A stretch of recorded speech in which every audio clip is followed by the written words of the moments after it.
At para naman sa huling balita, nasamsam ng mga otoridad ang mahigit 1 milyong pisong halaga ng hinihinalang shabu mula sa isang mag-ama sa matagumpay na buy-bust operation sa Maguindanao del Norte. Nakatutok dyan si Patrolwoman Leonora Gawang.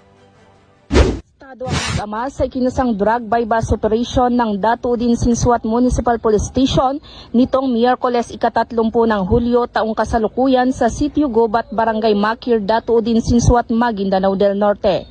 Pinangunahan ni Police Lieutenant Colonel Esmail Madin, hepe ng Datuudin Sinsuat MPS at kinilala ang mga suspek na sina alias Noel, 48 na taong gulang at si alias Toy, 22 na taong gulang na kapwa residente ng bayan ng Talitay, Maguindanao del Norte.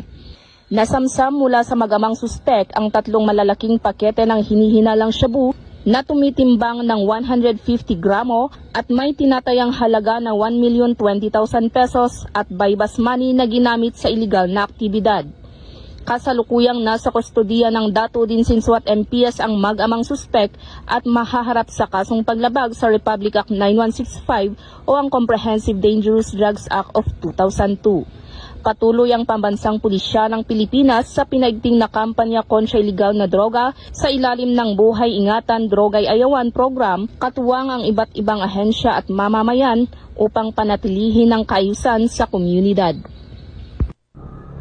Mula rito sa rehiyon ng Bangsamoro, ako ang inyong Police News Network Correspondent, Patrolwoman Leonora Gawang, alagad ng batas, tagataguyod ng balitang pulis.